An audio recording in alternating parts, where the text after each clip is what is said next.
एक chief minister साहब हैं, उनका मुझे कॉल आया कि यार मुझे मेरी नंबर से कॉल आ रही है। मैंने कहा सर बिल्कुल आ सकती है। तो काफ़ी डर गए थे। तो ये पॉसिबल है। अभी पॉडकास्ट में एक कॉल आया था अब मैं छोड़ ही नहीं सकता, मर्डर का केस है बिल्कुल। तो मेरे लिए तुरंत बैठना होगा भी जाते साथ रात पे कि भाई क्या कर सकते हैं। कोई भी इंफॉर्मेशन चुराना इज़ ऑल्सो हैकिंग, कोई भी इंफॉर्मेशन बदल देना इज़ ऑल्सो हैकिंग, और कोई भी इंफॉर्मेशन आपके लिए अनअवेलेबल कर देना इज़ ऑल्सो हैकिंग। क्योंकि लोग हैकिंग को बहुत ईजीली वो सोच लेते हैं कि कुछ ऐसा होगा 2 सेकंड हो जाएगा। Some time it takes 6 months। मैं उसका पहले रेक ही करूँगा, पहले मैं अयाज के बारे में सब जान लूँगा, फिर मैं देखूँगा कि अयाज को की लाइफ में ये चल रहा है, मैं उसके हिसाब से अयाज को कुछ भेजूँगा। अब उसमें QR कोड भी हो सकता है, लिंक भी हो सकता है, फॉरवर्डिंग भी हो सकती है, कुछ भी हो सकता है। लोकेशन आइडेंटिफाई कर रहे हैं मान लो, और हम लोकेशन ट्रैक करते करते उस बंदे तक पहुँचे और वो बंदा वो फ़ोन छोड़ के चला गया था। तो हम पूरी तरह श्योर हैं, गन वन लेके पुलिस बैठी हुई है और अंदर उसकी गर्लफ्रेंड मिलती है, वो तो फ़ोन छोड़ के चला गया। पर CCTV ने देखा होता है, CCTV मिला, पूरा रिकॉर्डिंग है, वो बाइक पर जा रहे हैं, CCTV पर ड्रम है, तो एविडेंस बना। फिर इनकी लोकेशंस कब कहाँ रहे, कहाँ निकले, वो सारी ट्रैक हो गई। फिर इनके कॉल डिटेल्स सारे मैच हुए, कितनी देर बातें करते थे, पहले का भी रिकॉर्ड 6 महीने का भी मिल गया, इससे पहले क्या पैटर्न था। सो बहुत सारे तो मैसेजेस रिकवर हो गए फ़ोन के अंदर से, जो चैट हुई उसमें तो क्लियरली लिखा है इन्होंने, बिना इंस्टॉल किए भी कुछ मिस कॉल पे से इंस्टॉल हो जाना, या इमेज भेज के इंस्टॉल हो जाना, या कोई SMS भेज के हैक कर देना, या ईमेल भेज के हैक कर देना, ये हुए पहले कई सारी। आप गूगल कीजिए, वल्नरेबिलिटीज़ थी जिसकी वजह से आपको याद है जब आई थिंक हिलेरी क्लिंटन का फ़ोन हैक हुआ था, आईफोन, वो ईमेल के थ्रू हुआ था। उनको एक ईमेल गई थी और उसके थ्रू वो फ़ोन आईफोन कंप्रोमाइज़ हुआ था। आई मैसेज के थ्रू हुए थे फ़ोन हैक, आई मैसेज में एक वल्नरेबिलिटी आई थी। तो आपके फ़ोन में जितनी एप्लीकेशन है उसमें से कोई भी वल्नरेबल होगी, उसको एक्सप्लॉइट करके उस पर कंटेंट भेज के आपको हैक किया जा सकता है। व्हाट्सएप की जो वल्नरेबिलिटी थी, ओके सर, ये डाउनलोड वाली, हाँ, जो इमेज से हैक हो रहा था, वो डार्क वेब पे करीब 60 लाख 70 लाख में बिक रही थी। चाहे वो स्मार्ट टीवी हो, चाहे एलेक्सा हो, चाहे वो स्मार्ट गीजर हो, फ्रिज हो, वॉशिंग मशीन हो, हर यदि इंटरनेट से कनेक्टेड है तो कुछ ना कुछ गड़बड़ तो कर देगा। चाइना में सिर्फ एक ही फैमिली है जो पिछले 70 साल से राज कर रही है, ये उन्हीं का क्लैन है। और चाइना में 90% जो वेल्थ है वो ये फैमिली कंट्रोल करती है, 90%। अभी आप गौर से देखो तो जो इंडिया के आसपास के देश हैं जहाँ अभी भी टिकटॉक चल रहा है, सब कंट्रोल हो रहे हैं चाइना से। ये खेल हम यहाँ भी खेला जा सकता था। ये जो छोटे छोटे रिक्वेस्ट हैं कि साहब किसी को कोई ब्लैकमेल कर रहा है, फाइनेंशियल फ्रॉड हो गया, ये तो कोई भी इसमें हेल्प कर सकता है, सपोर्ट कर सकता है। इसको हम आपको सिखा के एक आर्मी की तरह कम्युनिटी बिल्ड करेंगे। तो जो मैं ये वॉलंटियर्स की फ़ौज खड़ी करना चाह रहा था, उसका मकसद यही था। अभी हमारे पास, and I am so sorry क्योंकि लोग लगातार कह रहे हैं साहब ट्रेनिंग शुरू नहीं कर पा रहे हैं, कि वो रखना घेर के दादी को कुछ किस्सों की चाहत में, गुजरना रात का जादू भरे सपनों की दावत में, बनाया उम्र भर सबको, अकेलेपन को सहती है, वही दादी किसी कोने में अब गुमनाम रहती है। सर वेलकम, कैसे हैं आप? थैंक यू सो मच याज भाई, सर रियली एक्साइटेड एंड फिर एक और एपिसोड, एक और दिन आपके साथ। बिल्कुल बिल्कुल, और जैसा आपने कसम खाई है 50 करके मानेंगे। सर 200 लोग की आ रही है रिक्वेस्ट, लोग 200 कह रहे हैं कि भाई 200 से पहले मत रुकना, और लोग देख रहे हैं एक्चुअली, दे आर हैप्पी। और क्वेश्चंस ऐसे आ रहे, इनिशियली जो क्वेश्चंस आ रहे थे वो थोड़े मतलब ऐसे थे जो लेमन पूछ रहा है। अभी जो क्वेश्चंस आ रहे हैं वो ऐसे आ रहे हैं जो लोग जानना चाहते हैं, समझना चाहते हैं, और टेक्नोलॉजिकल भी क्वेश्चन आ रहे हैं। आपकी जो टेक्नोलॉजी समझा रहे हो बीच में, वो लोग समझ रहे हैं। नहीं बिल्कुल, और जैसा कि मैंने नेटवर्किंग डिस्कस की थी, मैं प्लान कर रहा था कि डिजिटल सिग्नल प्रोसेसिंग डिस्कस करूं, कर ही नहीं पाए। तो बिल्कुल करेंगे अगले एपिसोड में, डेफिनेटली ये भी करेंगे। एंड वी वुड वांट कि जिस तरह हम लास्ट एपिसोड्स में बात कर रहे थे कि हमने व्हाट्सएप की बात की थी कि मेटा कैसे बना, गूगल कैसे बना, गूगल का कोई प्लेटफॉर्म है वो कैसे डेड हो गया, नोकिया की हमने बात की थी, नोकिया कैसे बंद हुआ, ये सब चीज़ें। तो इनको भी हम धीरे धीरे करके लेते आएंगे ताकि एपिसोड्स में आपको और टेक्नोलॉजी के बारे में समझ में आता रहे और आप समझें। और स्पेसिफिकली AI, मेटावर्स, क्वांटम, इन पे तो हमने बात छेड़ी ही है ज़रा सी, इन पे तो पूरे एपिसोड्स करने हैं। 200 करेंगे सर, मुझे लग रहा है इनकी जितना बैकलॉग है उसके हिसाब से 200 हो जाएंगे। बिल्कुल। ओके सर, एक क्वेश्चन था, दोस्ती पूछ रहे, आपकी वीडियो देखते हैं, वो कहते हैं कि नहीं ठीक है किसी लिंक के थ्रू हैक होता है, वो कहते हैं कि बिना ऐप के भी आप फ़ोन हैक कर सकते हैं क्या? देखिए मैं फिर से समझाता हूँ हैकिंग प्रोसेस।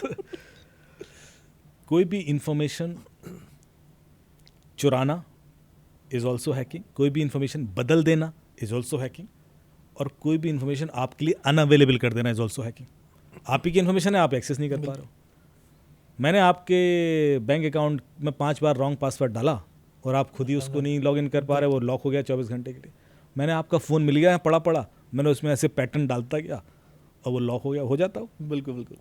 तो वो भी तो kind प्रॉब्लम of है। problem अब आप create खुद ही कर- अपना फ़ोन नहीं ढूंढ पा, वो अनलॉक कर पा रहे, यार ये क्या है। या इन एनी केस और जैसे आप बताते हैं वो सिचुएशन क्रिएट करके आपने एक नई स्टोरी बना दिया। अब हो गया जैसे कि अभी हो गया, अरे सर अभी कुछ सर्वर पे ग्लिच आया और ऐसा हो गया है, आपका सर लॉगिन नहीं कर पा रहे हो गया। हाँ तो सर वो उसके लिए ना हमने एक नया प्रोविजन दिया है, वो ऐप आ रही है या लिंक आ रहा है, इसको आप क्लिक कर लो। तो आप ट्रस्ट कर लोगे क्योंकि आपको नहीं पता, ये तो कोई भी कर सकता है। आधा सच और आधा झूठ बड़ा खतरनाक कॉम्बिनेशन होता है। तो हैकिंग ऐसा एक स्टेप प्रोसेस नहीं होता पहले तो कि हमने एक किया और हैक हो गया। हैकिंग ये समझना बहुत ज़रूरी है। कई बार लोग मुझे ऐसे आते हैं ना कि सर कुछ हैक करके दिखा दो, तो मैंने कहा ठीक है लाइए आप फ़ोन। कुछ मैंने कहा कि आप या तो मेरा QR कोड स्कैन कर लीजिए या मुझे वाईफाई दे मैं मेरे आ जाइए या मुझे फ़ोन दीजिए तो कर दूंगा। तो कमेंट आते हैं सर आपने फ़ोन ले लिया था तो हैक कैसे हो गया बिल्कुल। या आपने QR कोड स्कैन कर दिया, कैसे कौन QR कोड स्कैन करता है। प्रॉब्लम वो नहीं है। प्रॉब्लम ये है कि कोई भी काम 6 स्टेप में होता है। मैं ऐसे थोड़ा ना किसी को QR कोड स्कैन करा के हैक करने वाला हूँ। मैं उसका पहले रेकी करूँगा, पहले मैं अयाज के बारे में सब जान लूँगा, फिर मैं देखूँगा कि अयाज को की लाइफ में ये चल रहा है, मैं उसके हिसाब से अयाज को कुछ भेजूँगा। अब उसमें QR कोड भी हो सकता है, लिंक भी हो सकता है, बिल्कुल फॉरवर्डिंग भी हो सकती है, कुछ भी हो सकता है। तब वो मिस्टेक होगी ना यहाँ से, एंड देन नेक्स्ट टाइम मैं पेलोड भेजकर एक्सप्लॉइट करूँगा। तो ये मल्टीपल स्टेप प्रोसेस है। चूँकि आप एक ही स्टेप में देखना चाहते हो तो वो जादू खुल जाता है फिर कहते हैं यार ऐसे तो ना होता। बिल्कुल। तो बहुत सारी चीज़ें मिलती हैं तब एक हैकिंग अटेम्प्ट सक्सेसफुल होता है। जैसे कि आपने कहा कि बिना एप्लीकेशन इंस्टॉल किए, एप्लीकेशन इंस्टॉल लास्ट स्टेप है। ओके, उससे पहले आप कहते हैं ना कि आप हैक बहुत- हो चुके होते हो। हाँ, उससे पहले तो भी तो आपका डेटा बाहर पड़ा हुआ है। बिल्कुल। उससे ही मैं बहुत कुछ कर सकता हूँ, डरा सकता हूँ, धमका सकता हूँ। तो ये तो एक्सट्रीम लेवल है। ये तो हम सोल्यूशन तो तब एक्सट्रीम, क्योंकि आजकल क्या होगा फ़ोन भी बड़े एडवांस हो गए। वो बहुत कुछ अलर्ट दे देते हैं आपको जब आप कुछ ऐसा इंस्टॉल कर रहे हो जो गड़बड़ कर सकता है कि आपका कैमरा एक्सेस ले रहा है, तो वो आपको अलर्ट देते हैं। पर आप आपको मैं इस हद तक कन्विंस कर दूं कि आप वो भी इग्नोर कर दें, तब बात है। अदरवाइज मैं चुपचाप कुछ करने चाहता हूँ तो मैं तब तक नहीं कर सकता जब तक मेरे पास कोई खतरनाक 0 डे वल्नरेबिलिटी नहीं है। और कोई भी 0 डे वल्नरेबिलिटी लाखों करोड़ों में आती है। मतलब एवरेज भी, जैसे अभी जो ये थी व्हाट्सएप की जो वल्नरेबिलिटी थी, वो डार्क वेब पे करीब 60 लाख 70 लाख में बिक रही थी। मुझे बताया किसी ने, मतलब मैं तो नहीं खरीदी उसके बाद तो फिक्स हो गई, तो बात ही खत्म हो गई। ओके सर, ये डाउनलोड वाली? हाँ, जो इमेज से हैक हो रहा था। तो बोले कि साहब मिल रहे, मैंने कहा यार 2 हफ्ते पहले बताते तो शायद काम आ जाती है, अब तो लेट हो गए लेकिन ऐसी आती रहती, इस तरह की 0 डेज आते हैं, वो 2 हफ्ते 3 हफ्ते रहते हैं। उसके बाद जैसे ही पब्लिक पे वो एक्सप्लॉइट होना शुरू होंगे, न्यूज़ बन जाएगी, न्यूज़ बनेगी तो फिक्स हो जाएगा, फिर वो नया आएगा। तो ये 0 डे वल्नरेबिलिटी ऐसा कर सकते हैं कि आप बिना इंस्टॉल किए भी कुछ मिस कॉल पे से इंस्टॉल हो जाना, या इमेज भेज के इंस्टॉल हो जाना, या कोई SMS भेज के हैक कर देना, या ईमेल भेज के हैक कर देना। ये हुए पहले कई सारी, आप गूगल कीजिए, वल्नरेबिलिटीज़ थी जिसकी वजह से आपको याद है जब आई थिंक हिलेरी क्लिंटन का फ़ोन हैक हुआ था, आईफोन, वो ईमेल के थ्रू हुआ था। उनकी एक ईमेल गई थी और उसके थ्रू फ़ोन आईफोन कंप्रोमाइज़ हुआ था। तो उस समय वल्नरेबिलिटी थी, अब नहीं है। आई मैसेज के थ्रू हुए थे फ़ोन हैक, आई मैसेज में एक वल्नरेबिलिटी आई थी। तो आपके फ़ोन में जितनी एप्लीकेशन है उसमें से कोई भी वल्नरेबल होगी, उसको एक्सप्लॉइट करके उस पर कंटेंट भेज के आपको हैक किया जा सकता है। बट उससे पहले मुझे पता होना ज़रूरी है कि आपका फ़ोन का वर्जन क्या है, आपका फ़ोन का टाइप क्या है, आप मैसेज खोलते भी वो एप्लीकेशन यूज़ नहीं करते। मान लो डिस्कॉर्ड की वल्नरेबिलिटी, आप डिस्कॉर्ड पे हो ही नहीं, बिल्कुल, क्या करना है? तो मैं क्या कर लूँगा? तो पहले मैं आपको किसी तरह डिस्कॉर्ड पे लेके आऊँगा, बिल्कुल फिर हैक करूँगा तो उसके लिए सर, सोशल रियल टाइम वाला सीन हो जाए सर, जैसे आप घर से बाहर नहीं निकलते, घर से बाहर लेके आऊँगा, फिर मतलब वो एग्जैक्टली। तब तो ये मल्टीपल स्टेप्स में होता है। तो ये समझना ज़रूरी है, क्योंकि लोग हैकिंग को बहुत ईजीली वो सोच लेते हैं कि कुछ ऐसा होगा 2 सेकंड में हो जाएगा। Some time it takes 6 months। मैं आपको बता देता हूँ, जब पीछे पड़े होते हैं ना किसी, क्योंकि मौका ही नहीं मिलता। इस बीच में फ़ोन बदल लिया उसने, बिल्कुल। हम पहुँच गए थे 4थे स्टेप तक, बस एक्सप्लॉइट होना था, भाई ने फ़ोन ही बदल लिया सर आपके साथ ऐसा हुआ है आपने? बहुत, अरे क्या बात कर रहे हो, ये तो बहुत कॉमन है। हम बैठे सब मिल गया। कई बार हमारा ये हुआ कि लोकेशन आइडेंटिफाई कर रहे हैं, मान लो फ़ोन भी बग डाल दिया, और हम लोकेशन ट्रैक करते करते उस बंदे तक पहुंचे, और वो बंदा वो फ़ोन छोड़ के चला गया था तो हम पूरी तरह श्योर हैं, गन वन लेके पुलिस बैठी हुई है, और अंदर उसकी गर्लफ्रेंड मिलती है, वो तो फ़ोन छोड़ के चला गया तो ये तो किस्मत पे भी खेल होते हैं बस।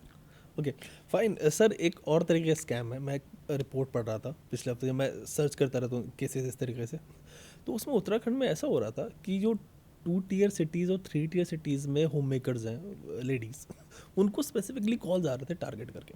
और उसमें ये था कि क्योंकि स्कीम चलती रहती है उनके लिए, प्रधानमंत्री योजना और स्टेट की जितनी भी, कि आपको स्कीम चल रही है गवर्नमेंट के यहाँ से, और आपको एक फ्री सिलेंडर्स मिल रहे हैं, फ्री आपको पैसा मिलेगा, कुछ भी कर करके, और आपका ये डेटा हमें चाहिए। उनसे बात कर ली उन्होंने कॉल पे, पूरी तरह से यकीन करा दिया कि भाई कोई स्कीम है, गवर्नमेंट ऑफिशियल बात कर रहा है, और फॉर्म वॉर्म भी ऑनलाइन भेज दिए करके आप इस पर डेटा डाल दीजिए, आधार कार्ड नंबर, उनका पैन कार्ड नंबर, उनका सारा डेटा वो ले लेते हैं, और उसके बाद ये काम करके फ्रॉड करते हैं। तो डेटा तो ले मिल गया, अब तो आसानी से कुछ भी कर सकता है।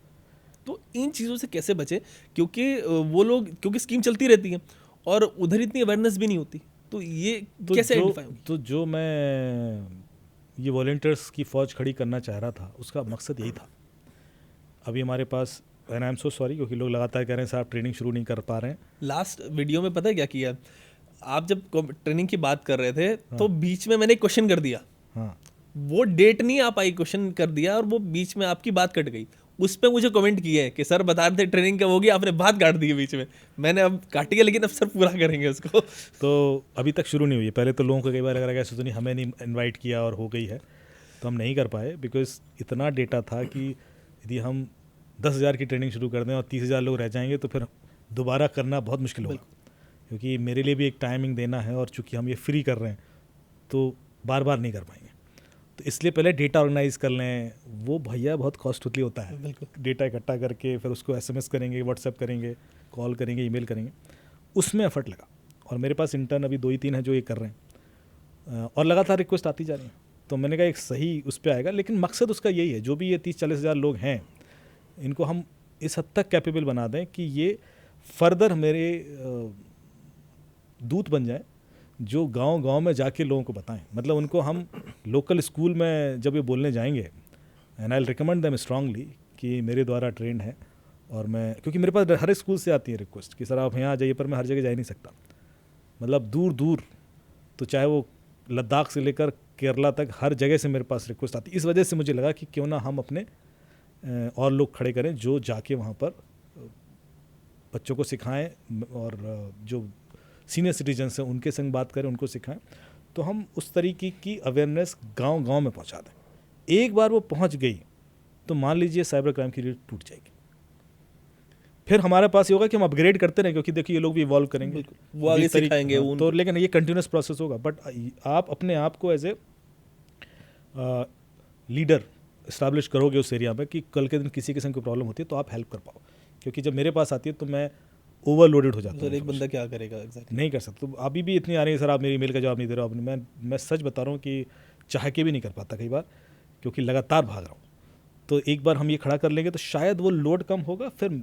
और मेरे पास ऐसे केसेस बहुत हैं। अभी पॉडकास्ट में एक कॉल आया था अब मैं छोड़ ही नहीं सकता, मर्डर का केस है, बिल्कुल। तो मेरे लिए तुरंत बैठना होगा भी जाते साथ रात पे कि भाई क्या कर सकते हैं। और ये जो छोटे छोटे रिक्वेस्ट हैं कि साहब किसी को कोई ब्लैकमेल कर रहा है, फाइनेंशियल फ्रॉड हो गया, ये तो कोई भी इसमें हेल्प कर सकता है, सपोर्ट कर सकता है। इसको हम आपको सिखा के एक आर्मी की तरह कम्युनिटी बिल्ड करेंगे। सर एक और ट्रेंड चल रहा था, अभी उस पर ही बात कर लेते हैं, वो गिबली इमेज बनाने का। हाँ, और उस पर 2 पॉइंट्स आ रहे थे। एक तो ये था कि अगर कोई बना रहा है तो हमारा डेटा वहाँ उनके पास जा रहा है, वो फेशियल रिकॉग्निशन में GPT यूज़ कर सकता है। लेकिन दूसरा उसका काउंटर ये है कि हमारा कौन सा डेटा है जो बाहर नहीं है। जो हम डेटा दे रहे हैं इमेजेस, वो तो ऑलरेडी हमने दी हुई इंस्टा पे डाल रखी हैं, फ़ोन में है, फ़ोन में हमारा गूगल है, वहाँ से सिंक होकर क्लाउड पे जा रहा है। तो अगर ये सब कुछ है, फॉर एग्जांपल क्लाउड पे भी जा रहा है, गूगल पे भी जा रहा है, फेसबुक पे भी है, इंस्टा पे भी है, तो अगर हम गिबली इमेज वहाँ पे बना रहे हैं, उसमें जाके गिबली इमेज, तो क्या कुछ एक्स्ट्रा हम डेटा दे रहे हैं, या फिर ऑलरेडी डेटा है उसमें बनाने में कुछ दिक्कत ही नहीं है? देखिए डेटा वही बना, इंटेंट का फ़र्क पड़ता है। ओके, जब स्टार्टिंग में मैंने कहा था कि टिकटॉक को डेटा देना है या फेसबुक को देना है, हम पहले देख तो लें डेटा का होने क्या वाला है। तो एक कंपनी थी, मैं नाम अभी मिस कर रहा हूँ, आपको बाद में व्हाट्सएप करूँगा, आप नीचे दिखा देना उनको। उसने क्या किया, ऐसी एक टूल बना के करीब 3 बिलियन लोगों का डेटा कलेक्ट किया, सिर्फ फेशियल डेटा। ओके, हाँ, और वो पूरा का पूरा डेटा लॉ इन्फोर्समेंट एजेंसीज को भेज दिया, ऑफिशियली बेचा, वो कलेक्ट करके बेचा। तो अब ये खतरा है भाई। वो तो कल के दिन उस पर्पस क्या है, उसका इंटेंट क्या है, वो जब तक आपको नहीं पता होता ना, इसलिए मिनिमाइज़ करने की कोशिश होती है। ऐसे आप देते रहोगे, हर किसी को दोगे, चाबी है आपके घर की, हर किसी को दे दोगे तो रिस्क। लेकिन आपको पता है कि ये ट्रस्टवर्दी है, कल के दिन इसको ट्रेस कर सकता हूँ, ये लायबल है, अकाउंटेबल है, वरना सरकारें क्यों रहें। फिर तो प्रॉब्लम ये है कि आप एक कानूनी व्यवस्था इसलिए बनाई जाती है कि कल के दिन कोई कानून का उल्लंघन करे तो उसको पकड़ा जा सके। पर ये चीज़ें कानून, हमारे कानून के बियॉन्ड हो रही हैं, उनको हम पकड़ भी नहीं पाएंगे, कुछ नहीं कर पाएंगे, कल के दिन वो मिसयूज़ होगा। तो इस तरह से एक और मिसयूज़ हुआ था जिसमें क्या होता है कि लोगों की जो ये बच्चों की जो वीडियोज़ हैं, बच्चों के जो इमेजेस हैं, उनको एक्स्ट्रापोलेट करके, जैसे आपका बच्चा 12-15 साल का है या 6 साल का है और मैं उसको 12 साल का दिखाकर एक वीडियो बना दूँ और उसको कुछ एग्रेसिव पोजीशन में दिखा दूँ, तो वो अपने आप में एक बहुत बड़ा थ्रेटनिंग कॉज होगा, क्योंकि बच्चा डिप्रेस हो जाएगा, वो अजीब सा दिखेगा कि यार, and this kind of thing is absolutely illegal. तो जब आप कोई पिक्चर दे रहे हो, यदि उसका इंटेंट ऐसा कुछ हो गया कल के दिन, आप उसने नहीं किया, किसी और ने कर दिया, या वो डेटा लीक हो गया, गलत हाथ में पहुंच गया। जब मैं कहता हूँ कि फेसबुक पे फ़ोटो डालो, तो 2 तरीके से फेसबुक यूज़ होता है, या तो आप फ्रेंड्स एंड फैमिली के लिए कर रहे हो, या आप सेलिब्रिटी हो, पब्लिक के लिए कर रहे हो। यदि आप सेलिब्रिटी हो तो आप अपने घर की पिक्चरें नहीं डालते, सिर्फ आप अपनी डालते हो, वो भी एक पर्टिकुलर कॉज के लिए। पर यदि आप फैमिली एंड फ्रेंड्स के लिए फेसबुक यूज़ कर रहे हो तो फिर उसका पब्लिक मत करो उसको, फिर उसकी हर पोस्ट की लिमिटेशन कर दो कि उससे मेरे फ्रेंड्स ही देखें।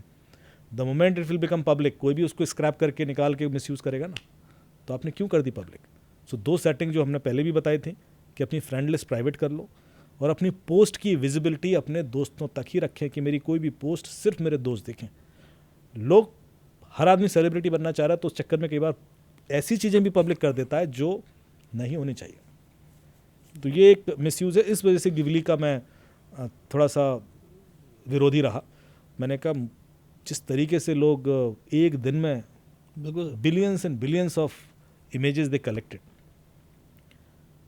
पोकेमॉन गो का भी डेटा बिका था सर। तो इसलिए ये सारी चीज़ें पब्लिक को नहीं पता होती, वो फ्लो में बह जाते हैं। यदि आप कर भी रहे हैं गिबली इमेज, तो ध्यान रखिए कि किसकी कर रहे हैं। एग्जैक्टली, आप कई बार पूरी एटलीस्ट फैमिली वही की कर लें दिया। जो आपने जो सोशल मीडिया पे डाल रखी थी, हाँ, कि वो आप नहीं अपनी अपनी करें, आप बच्चों की क्यों कर रहे हैं, या आप दैट इज़ द थिंग। फिर उससे आप टारगेट होते हो, एड्स भी ज़्यादा, आते हैं, फला हाँ। चीज़ें। और सर आजकल तो ये है ना कि मतलब हर इतना एआई टूल गूगल पे आ गया, रैंडम, चलिए गिबली तो आपको एटलीस्ट पता है, आप जीपीटी आप ओपन एआई को दे रहे हो, लेकिन रैंडम वीडियो, फोटो से वीडियो बनाने वाले, पुराने फोटो से आंखें इधर उधर करने वाले इतने टूल हैं, तो सारा का सारा डेटा लोग ना इस तरीके से दे देते हैं, और वो भी बड़ा, मतलब सर बता रहे हैं तो आप इस तरीके से ना कीजिए। सर क्वेश्चंस ले लेते हैं धीरे धीरे करके। सर एक कमेंट है, राज पोकिल पाटिल, वो कह रहे हैं सर मुझे कॉल आया था कि आप क्रेडिट कार्ड की, आपकी क्रेडिट कार्ड की लिंक बढ़ा रहे हैं, लिमिट बढ़ा रहे हैं, सॉरी, उसे लिंक भेजा, लेकिन आपको आपके वीडियो देखते देखते 50% अवेयरनेस मुझे आ गया है, मैंने मना कर दिया। बच थैंक्स। गए। ये पहले लिमिट बढ़ाने वाले पहले तो ये बताओ कि क्रेडिट कार्ड की लिमिट बढ़ानी क्यों है? एक तो कर्जा ले रहे हो बिल्कुल, और वो भी ज़्यादा बढ़ा रहे हो। क्रेडिट कार्ड कम लिमिट का रखो, ताकि कल के दिन कोई फ्रॉड भी हो तो आपकी की लाइबिलिटी कम हो। दैट, ये बड़ा इंपॉर्टेंट चीज़। मैं 10,000 वाला एक क्रेडिट कार्ड लिया मैंने, उसकी लिमिट कम कराई। मैंने कहा ज़्यादा क्या होगा, इतना ही तो जाएगा, बिल्कुल, कुछ गलत होगा तो। और फिर मैं दे दिया पेरेंट्स को कि आप करो यूज़, क्योंकि कई बार वो अनअवेयरनेस में कुछ गड़बड़ कर दें। ज़्यादा करा के तो ज़्यादा रिस्क कर दिया आपने। और ऐसा कौन सा आप घर खरीदने वाले हो क्रेडिट कार्ड से बिल्कुल। कि लिमिट बढ़वा रहे हो? So I think this itself is not required. Fine. एक और है, SNGKP, उनका कमेंट है, वो कह रहे हैं सर अमित जी, कई बार मेरे हॉटमेल आईडी से मुझको ही मेल आती है, खुद को मेल आ रही है और स्पैम फोल्डर में चली जा रही है, हर बार पासवर्ड चेंज कर सकता हूँ, तो अगले को पासवर्ड कैसे पता लग जाता है? देखिए, वो स्पूफ ईमेल है। मैंने आपको बताया था ना, कोई भी किसी के ईमेल आईडी से आपको ईमेल भेज सकता है। आपको स्पूफ कॉल भी आ सकती है, आपको आपके नंबर से ही कॉल आ जाएगी। एक चीफ मिनिस्टर साहब हैं, उनका मुझे कॉल आया कि यार मुझे मेरी नंबर से कॉल आ रही है मैंने कहा सर बिल्कुल आ सकती है तो काफ़ी डर गए थे। तो ये पॉसिबल है। इसमें आप पासवर्ड बदल के कुछ नहीं कर पाओगे, क्योंकि ये ईमेल हॉटमेल से आ ही नहीं रही। ओके, ये इसके लिए एक नया सर्वर बनाया गया है और उसमें आपका ईमेल आईडी स्पूफ करके भेजा गया। सो जैसे कि टेलीकॉम सिस्टम में कॉलर आईडी चेंज की फैसिलिटी है ना, तो एक PBX सेटअप किया, PBX में जो नंबर डालना है वो आप चेंज करके डाल सकते हो, तो आपको जो नंबर दिखाई देगा वो दिखाई देगा जो मैंने PBX पे सेटअप कर रखा है। तो इसको कहते हैं स्पूफ कॉलिंग। मतलब मैं आपको DGP UP के नंबर से कॉल आ गया आपको, मान लो, तो ये स्पूफ हो गया। इसी तरह से ईमेल सर्वर पर एक फैसिलिटी है जिसको बोलते हैं कि कल के दिन आपका ईमेल सर्वर ईमेल डिलीवर नहीं कर पा रहा है, तो एक नया तुरंत एक्सटेंडेड सर्वर लेगा और उससे वो ईमेल डिलीवर हो जाएगी।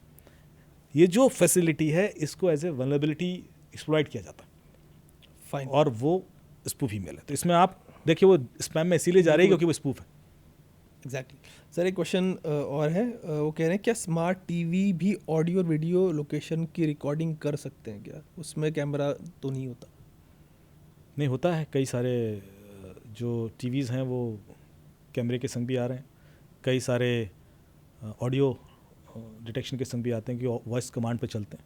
तो यदि वो वैसे हैं तो करेंगे, नहीं तो नहीं कर सकते। लेकिन कई बार क्या होता है कि कई ऐप से ड्राइव्ड होते हैं कई सारे तो जो तो उनका कहने का मतलब सर ये कि उससे खतरा है कि कोई उसको भी डिवाइस को हैक करे, जैसे IoT डिवाइस को कर लेते हैं। होता है। देखिए एक सैमसंग का टीवी था जो शायद इतना स्मार्ट था कि जिसमें सारी फैसिलिटीज़ थी और उसके ऊपर सवाल खड़े हुए थे, तो उसके बाद उनको हटाना पड़ा था शायद, if I am not wrong. तो वो एकदम से फिक्स नहीं कर पा रहे थे, तो थोड़े दिन के लिए उनका प्रोडक्शन रुका था। तो ये चीज़ें जितनी भी डिवाइसेस हैं आपके घर में, they all are the entry points to create chaos in your life. चाहे वो स्मार्ट टीवी हो, चाहे एलेक्सा हो, चाहे वो स्मार्ट गीजर हो, फ्रिज हो, वॉशिंग मशीन हो, हर यदि इंटरनेट से कनेक्टेड है तो कुछ ना कुछ गड़बड़ तो कर देगा। वो पैटर्न निकाल लेगा, डेटा निकाल लेगा, या कल के दिन आपकी लाइफ में कुछ कियोस क्रिएट करेगा। मैंने आपको ये बताया था ना कि एक का एसी, जैसे कि आप मोबाइल फ़ोन से स्मार्ट एसीज जो हैं वो कॉन्फ़िगर कर सकते हो, कंट्रोल कर सकते हो। तो किसी ने किया और एक को इतना डरा दिया कि वो उसको तो हार्ट अटैक आने वाला था।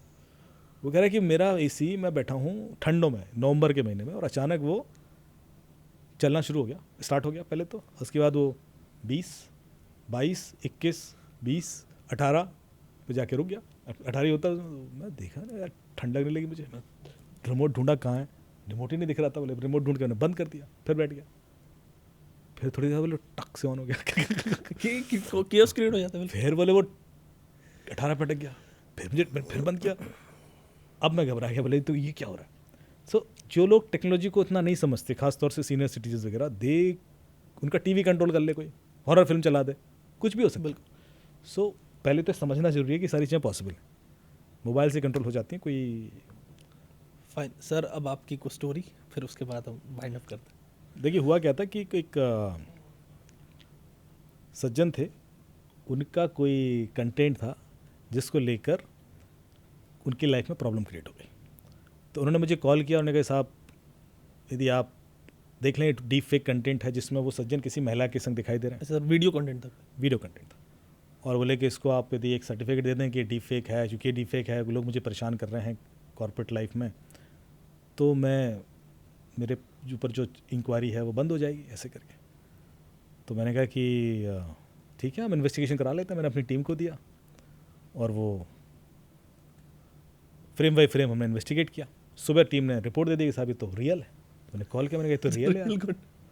बोले हाँ सर वो रियल तो है, लेकिन अब प्लीज़ मेरी हेल्प कीजिए, उसको आप एक डीप फेक का दे दीजिए। मैंने कहा यार अजीब आदमी हूँ मैं, कैसे रॉन्ग सर्टिफिकेट दे दूँ कल के दिन कोर्ट में? आपसे सर्टिफिकेट मांग रहा था? हाँ क्या आप दे दीजिए। तो मैंने वो रॉन्ग दूंगा मैं, कल के दिन वो कोर्ट में गई महिला तो हम तो झूठे साबित हो जाएंगे, ऐसे कैसे दे दूँ? बोले नहीं सर मेरे लाइफ का सवाल है और आप प्लीज़ हेल्प कीजिए, और महिला कभी कोर्ट में नहीं जाएगी, तो पता नहीं कैसे लीक हो गया, और ये तो बाकी लोग मेरे ऊपर प्रेशर बना रहे हैं। तो मैंने कहा यार मैं तो नहीं दे पाऊँगा, ऐसे करके। अब वो दबाव डालने लगे, कुछ नहीं, बात आई गई हो गई। फिर एक दिन वो मुझे मिले, मैंने क्या हुआ आपके उस कंटेंट का? बोले वो सर सॉर्ट आउट हो गया था। अच्छा, मैंने कैसे हो गया था? बोले कुछ नहीं, वो हमने क्या किया सर, वो वैसे ही एक डीप फेक कंटेंट बनाया। अच्छा उस पर सर्टिफिकेट ले लिया तो वो मिल गया, किसी ने दे दिया कि साहब ये तो डीप फेक है। अब बोले जज साहब को तो ना पता कि ये डीप फेक वाला जो मिला वो भी वैसे ही दिखता है। तो लोग बदमाशियाँ कर रहे हैं और इस तरह की चीज़ें भी। देखिए कोर्ट में नहीं जाती ऐसी चीज़ें, पर कई बार इंटरनल इंक्वायरी हो जाती है। यदि कोर्ट में जाएगा तो फिर लैब में भी चला जाएगा, और लैब तो दोनों वीडियो देख ही लेगी। पर कई बार क्या होता है कि जिन लोगों को नहीं पता और जो उधर लीगल तक नहीं पहुँचे और इंटरनल पॉश इंक्वायरी चल रही है इंटरनल, वहाँ पर इस तरह की चीज़ें, इस तरह के सर्टिफिकेट के बेस पे ही क्लोज हो जाते हैं। और ख़ास तौर से जब ये एलिगेशन की वजह से उनके शेयर वैल्यूज़ प्रभावित हो सकते हैं, तो वो नहीं चाहते कि इसको पुलिस तक ले जाएं, so they set up an internal inquiry और एक एक्सपर्ट बुला के उन्होंने कहा जरा डिजिटल एविडेंस वेरीफाई कर दीजिए, क्लोज कर देते। सर ये जो भी केस हुआ नीले ड्रम वाला, इसमें भी मैंने सुना इसमें कि बड़ा हेल्प हुआ साइबर एंगल से भी इसमें, कि कोई कहीं लोकेशन पे जा रहा था उसको ये ट्रैक किया, ऐसा कुछ क्या कुछ ऐसा था इसमें? उस देखिए हर बंदे के- केस में साइबर, मैंने आपसे कहा था कि साइबर क्राइम कोई अलग क्राइम नहीं है, कोई भी क्राइम होगा वो बिना साइबर स्पेस के आज की डेट में इन्वेस्टिगेशन हो ही नहीं पाएगा। क्योंकि कई बार आजकल आदमी इतना बिजी है, पहले होता था ना कि हाँ मैंने देखा था साहब, आपने 1 सेकंड के लिए किसी को देखा और आप एज एन गवाह बता पा रहे हो पुलिस को, अब नहीं होता ऐसा। आपको याद थोड़ा ना रहेगा कि आप बिल्कुल देखा था इसको वो ड्रम ले जाते हुए, पर सीसीटीवी ने देखा होता है, सीसीटीवी मिला, पूरा रिकॉर्डिंग है, वो बाइक पे जा रहे हैं, सीसीटीवी पे ड्रम है, तो एविडेंस बना। अब पूरे रोड पे किसी से पूछ लो कि भाई कुछ ऐसा तो उसको कहाँ याद रहेगा। बिल्कुल। पहले होता था, अब चूंकि हर आदमी बिजी है तो डिजिटल एविडेंस बहुत पावरफुल होता है। फिर इनकी लोकेशंस कब कहाँ रहे, कहाँ निकले, वो सारी ट्रैक हो गई। फिर इनके कॉल डिटेल्स सारे मैच हुए, कितनी देर बातें करते थे, पहले का भी रिकॉर्ड 6 महीने का भी मिल गया, इससे पहले क्या पैटर्न था। सो बहुत सारे तो मैसेजेस रिकवर हो गए फ़ोन के अंदर से, जो चैट हुई उसमें तो क्लियरली लिखा है इन्होंने। सो वो बहुत सॉलिड एविडेंस बन जाता है। लेकिन इस घटना के बाद क्या हुआ कि मैंने, सॉरी नो ऑफेंस, पर लगातार ऐसे केसेस आ रहे हैं जिसमें किसी लेडी ने हस्बैंड को मार दिया या कुछ हुआ, तो इस तरह के न्यूज़ में आ रहे थे। फिर टीवी पे तो किसी ने ट्वीट किया कि आजकल मैं न्यूज़ चैनल चलाता हूँ तो ऐसा लगता है कि आज एक और हस्बैंड कम हो गया। तो this is something which become prime focus of discussion because of these cases. These are heinous crime. ऐसा नहीं कि इससे पहले नहीं हो रहे होंगे, ऐसा नहीं कि इसके बाद नहीं होंगे, पर आदमी की फोकस में तभी आते हैं जब मीडिया उसको लेकर सामने आता है। बहुत सारे ऐसे क्राइम हैं जो आज हो रहे हैं लेकिन लोगों को पता ही नहीं है। जो मैंने हिंट दिया था डार्क वेब का, वो क्राइम जब तक लोग डिस्कशन नहीं करेंगे मेन स्ट्रीम मीडिया में, जब तक ऐसा कोई एक बहुत बड़ा एक्सपोजर ना हो जाए और मीडिया उसको ना उठा ले, तब डिस्कशन का पॉइंट बन जाएगा कि हाँ यार ये तो इसके थ्रू हुआ था। बट हम जानते हैं क्योंकि हमें कंप्लेन आती है। इसी को ना नर्शल आप थोड़ा सा यूजर्स के लिए बता, क्योंकि बड़ा केस बन गया था ये, कि ऐसा कैसे होता है इंसान की साइकोलॉजी में कि इतना हीनियस क्राइम कर जाता है बंदा। पहले कोई क्रिमिनल ऐसा रिकॉर्ड होता नहीं है, लेकिन अचानक से ऐसा क्या होता है इंसान के अंदर कि ऐसा करता है, और फिर उसके ऊपर ड्रम, मतलब ये इतनी खतरनाक चीज़, ड्रम में बंद कर देना, बॉडी काट देना, हाथ पैर काट के, फिर मतलब ये कैसे होता है? देखिए होता क्या है कि इंसान को खुद नहीं पता कि वो उसकी असलियत, क्योंकि वो होता है ना कि एक हमारे यहाँ कुछ फ़नी बोला था कि ईमानदार आदमी तब तक है जब तक उसको रिश्वत ऑफ़र न की जाए। ओके। उस दिन चेक किया जाएगा कि वो कितना ईमानदार है। जिसको ऑफ़र ही नहीं किएगा कि नहीं मैं तो कभी लिए ही नहीं, मैं तो इसका मतलब है कि इट वॉज नॉट टेस्टेड। जब आपकी इंटीग्रिटी, जब आपकी लॉयल्टी, जब आपकी ह्यूमैनिटी टेस्ट होती है, उस दिन पता पड़ता है कि आप असलियत में क्या थे। उससे पहले हर आदमी शरीफ ही दिखता है, और उस दिन जो गिव अप कर जाता है बिकॉज, और वो कारण क्या होता है कि आपके कई बार आपके संस्कार होते हैं, सिचुएशंस होती हैं, टाइमिंग्स होती हैं, बैकग्राउंड डेटा होता है, क्योंकि हम सब डेटा का प्रोडक्ट हैं। एकदम से कुछ नहीं होता, ऐसा नहीं होता कि आप अचानक गए और ऐसा हो गया। कुछ ना कुछ हिस्टोरिकल रीजंस होते हैं। यदि मैंने एक ऐसी बोल दिया कि वो जॉन मैकेफी की मैं बात कर रहा था कि उसके नेबर जिसके संग इसके रिलेशन थे, बहुत क्लोज थे, इसके 4-5 अफेयर रहे, बहुत सॉलिड, 3 शादियां की, सब कुछ था, और जब आई थिंक 70 साल का था तब भी शादी हुई थी इसकी। तो इस तरह से he was living that life. लेकिन जब वो मर्डर हुआ और उसके ऊपर आरोप लगा, तब ये बात खुली कि जो इसके फादर की डेथ हुई थी वो भी हो सकता मर्डर हो। बिल्कुल ठीक। क्यों? क्योंकि जिसने एक बार कर दिया है ना, वो दूसरी बार आसानी से कर देता है। पहली बार का हिच होता है, एंड उसको वो he was mentally more prepared कि हम कैसे इससे बुरा नवे हो सकते हैं।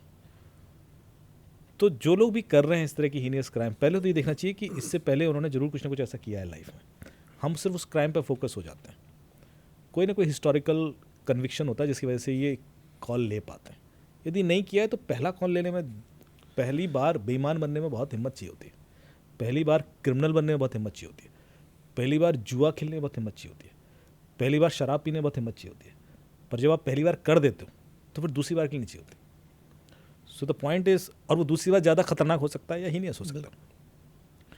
तो वो जो डेटा पैटर्न है वो इंस्टेंटेनियस तो नहीं होता है, डेफिनेटली कोई ना कोई ऐसा कारण रहा होगा, उसकी बैकग्राउंड हमें पता नहीं। हम सर वही बात कर रहे हैं इनकी पिछले 2 साल 3 साल की, बचपन में क्या हुआ इनके संग, कितना एलिनेटेड थे।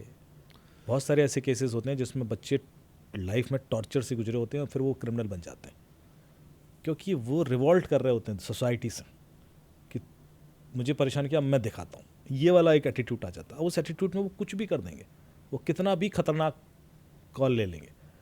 जो एक सोफिस्टिकेटेड लाइफ जिया है वो नहीं ले पाएगा, वो तेज आवाज़ में बात भी नहीं कर पाएगा, वो गाली भी नहीं दे पाएगा। तो वो उसका डेटा पैटर्न है। तो जो लोग वैसा कर पा रहे हैं, I think we'll have to study कि उनके संग पहले क्या हुआ, उसकी बेस पे। आपकी इस बात से एक चीज़ और निकल के आए, नए नए टॉपिक हर क्वेश्चन पे आते हैं।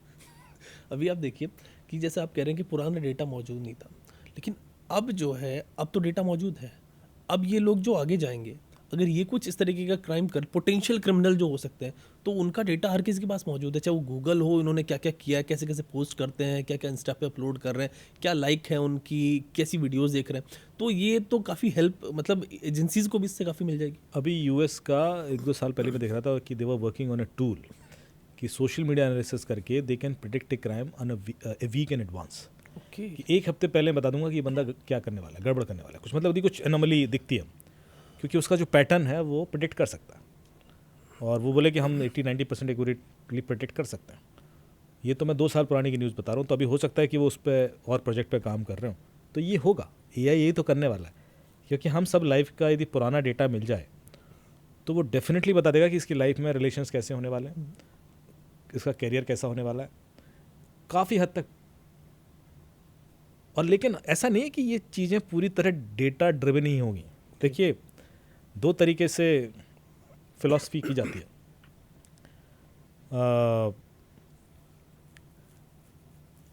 जब मैं भगवत गीता की बात करता हूँ तो हमेशा कहता हूँ कि आपके कर्म ही डिसाइड करते हैं ना कि आपको क्या आगे मिलने वाला है और आपके संग कैसा होने वाला है।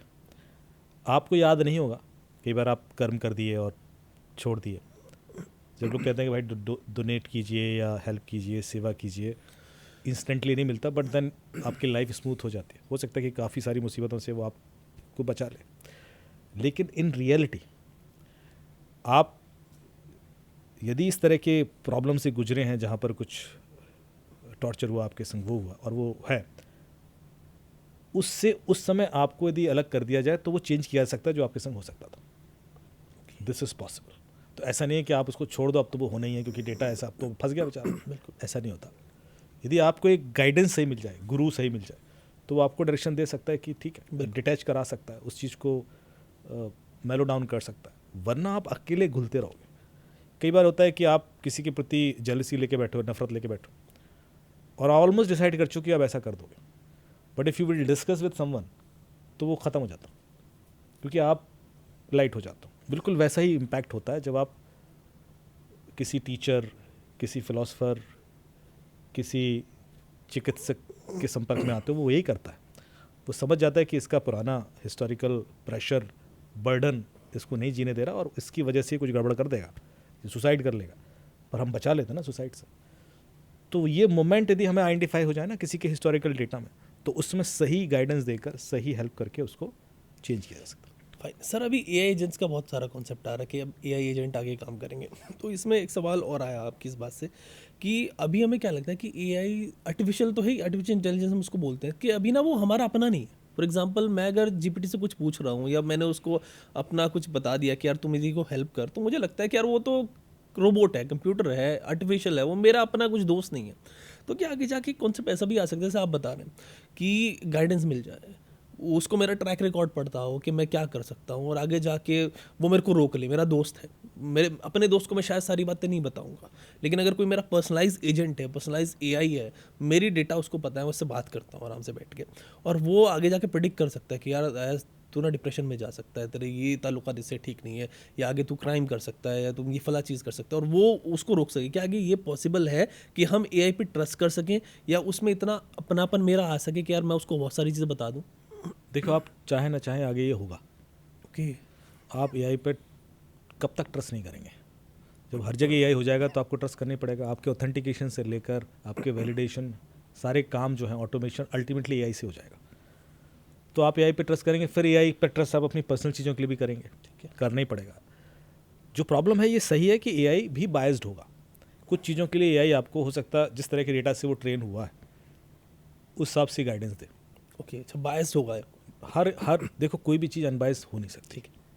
ये तराजू है, वो ये तो इधर रहेगा, इधर रहेगा, थोड़ा बहुत आप 2 ऑन्स भी इधर रखोगे तो वो इधर टिल्ट हो जाएगा, क्योंकि वो डेटा है। ओके। तो कोई इंसान अनबायस्ड होता है या एब्सोल्यूट होता है, ऐसा कुछ नहीं होता।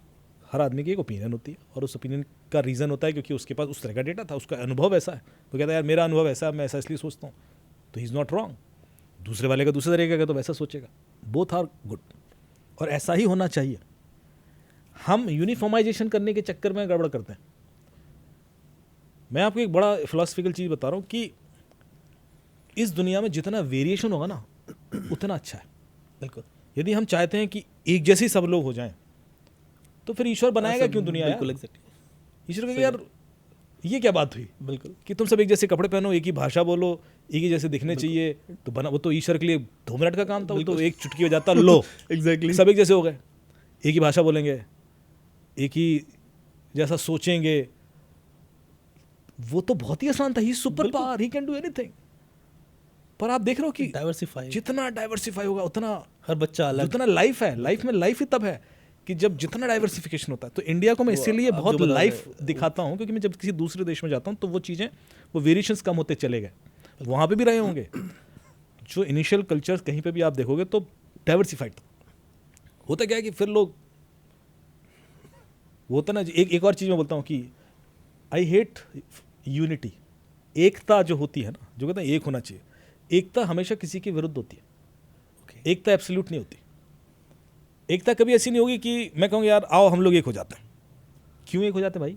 एक ही तो है। एक ही तो है, बिल्कुल। हम एक हो जाते हैं उसके खिलाफ। ओके। हाँ, अब समझ में आता है कि उसके खिलाफ।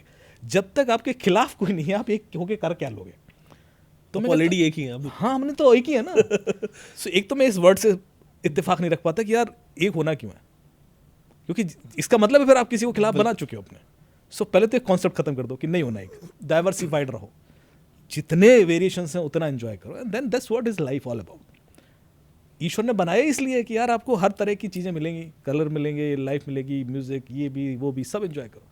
यदि एक ही जैसा सब अच्छा होता, so there is nothing called right and wrong. पहले तो जो मैं जहाँ से स्टार्ट किया था कि हम सोचते हैं ना कि जब हम बोलते हैं ना कि मैं बायस्ड हूँ, तो ऐसा लगता है गलत है। गलत नहीं है, वो वही सही है।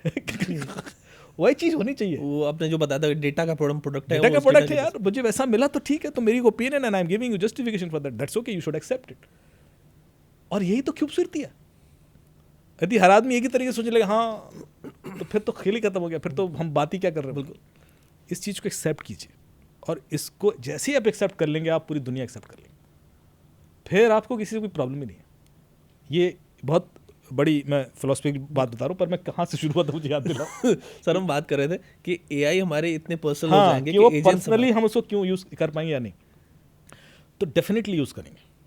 और मुझे यूएस में कुछ सारे दोस्त हैं मेरे, उनसे मेरी बातचीत चल रही थी, तो उन्होंने कहा कि ना हमारे यहाँ कुछ सारी एप्लीकेशन भी पॉपुलर हुई हैं, शायद इंडिया में भी आई जाएंगी वो, जहाँ पर एआई डेटिंग एप्स, जिसमें क्या है कि वो आपके डेटा के हिसाब से प्रोफाइल करता है आपको, तो आप उसको अपना सोशल मीडिया दे दो, अपना काफ़ी सारी क्वेश्चंस भी करता है, फिर आप डेली इंटरेक्ट करते हो तो इम्प्रूव करता रहता है, फिर आपकी एक्टिविटीज़ देखता है कि आप कौन सी फिल्म देखते हो, वो आपके इंटेलेक्ट को पहचान लेता है।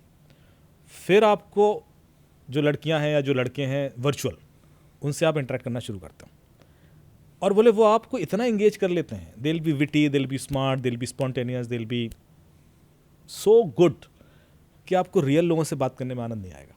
और उनसे आप कुछ भी डिस्कस करो, पॉलिटिकल चीज़ें डिस्कस करते हो, फाइनेंशियल डिस्कस सकते हो, कैरियर डिस्कशन कर सकते हो, एंटरटेनमेंट, बॉलीवुड हॉलीवुड डिस्कशन कर सकते हो, you can discuss anything because they are well trained with those data points. यार फलानी फिल्म में दिक्कत थी, वो बोले बिल्कुल रियलिस्टिक डिस्कशन होता है।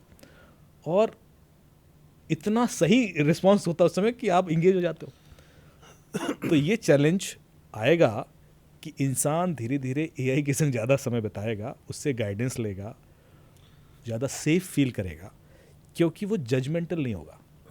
जो रियल इंसान होता है ना, वो कई बार आपकी कुछ कमजोरियों को नोट कर लेता है और बाद में खिलाफ आपकी यूज़ कर सकता है। एआई वैसा नहीं करेगा, तो वो एक सेफ्टी का फील आ जाता है।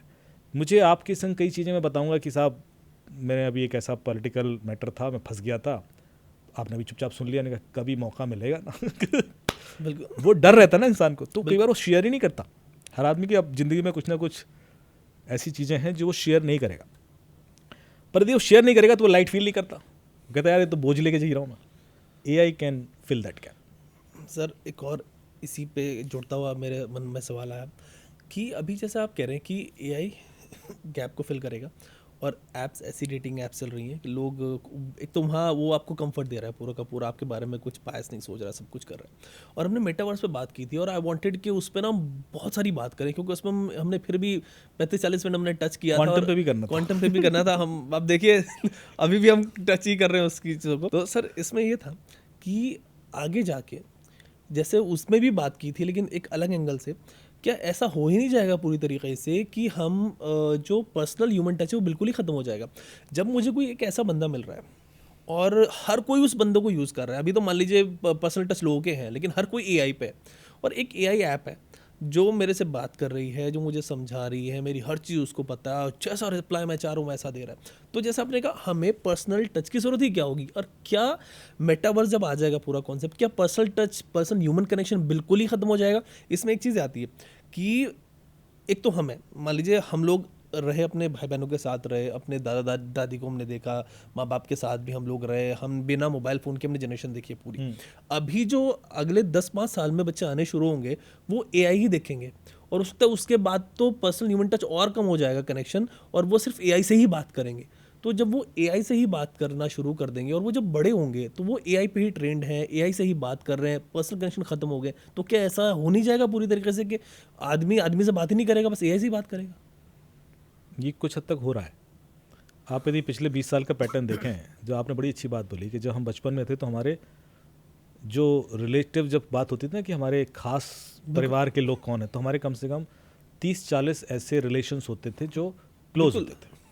जैसे चाचा है, ताया है, फूफा है, मौसी है, सब क्लोज ही हैं, and they are protecting you, they are taking care of you, you have a fun with them. अभी एक ही रिलेशन है, अंकल एंड आंटी। बिल्कुल, सब किसी को अंकल आंटी हो गया। अभी आज जो बच्चा पैदा हो रहा है उसको नहीं पता कि मामा, फूफा, ताया, ये इतने सारे वेरिएशंस होते हैं और हर एक का एक अलग लेवल का कनेक्ट होता है। मैटरनल साइड पे, पैटर्नल साइड पे जितने ये बॉन्डिंग्स थी, क्योंकि उनसे वक्त बिताते थे आप सब, अब तो वक्त कोई बिताता नहीं, तो वो ख़त्म हो गया। और चूंकि वो ख़त्म हो गया तो जो अंडरस्टैंडिंग हमारे दिमाग में है, जो वैल्यूज़ हमारे दिमाग में है, उन रिलेशंस को लेके वो आगे ट्रांसफ़र ही नहीं होंगी, क्योंकि उन्होंने वक्त बिताया ही नहीं। तो same will happen with other relations also. अभी देखोगे आप तो हम शायद अर्ली एज में 18, जब हम अभी बात कर रहे थे ना कि 19 साल में किसी लड़के ने मर्डर कर दिया, तो आपने लगा सर 19 साल में हमें तो पता भी नहीं था कि लाइफ बिल्कुल क्या होती मतलब है, वीवर, कुछ आइडिया नहीं था हमें आप कहीं बिठा दो 19 साल में उसी में एंजॉय कर रहे थे। आप ताजमहल भी देख लिया तो भी खुश हैं, पूरे दिन गए क्रिकेट खेलते रहे, क्रिकेट अपने खेल रहे हैं तो आगे, भी खुश हैं, बिल्कुल। मिट्टी में खेल रहे हैं तो भी खुश हैं। हमें तो ये हालत थी, and these guys are challenging and इस तरह से कर रहे हैं। तो ये पिछले 10-15 साल का ही प्रभाव है जिसकी वजह से इस तरह की जनरेशन चेंज हुई है, और ये और ख़तरनाक हो जाएगी आगे जाके, because they will detached with the human values. जो ह्यूमन वैल्यूज़ हमें मिलती हैं वो ह्यूमन के संग रहने से ही मिलेंगे ना। एआई उस शिद्दत से वो ह्यूमन वैल्यूज़ आपको नहीं दे पाएगा, ये तो तय है। प्लेजर दे सकता है, किक दे सकता है, इंटेलेक्ट दे सकता है, ये इंटेलेक्ट की बात ही नहीं है। मेरी दादी थी, वो मेरे ख्याल से बिल्कुल पढ़ी लिखी नहीं थी, और जब तक वो रही मुझे उनके संग बातें करने में सबसे ज़्यादा आनंद आता था।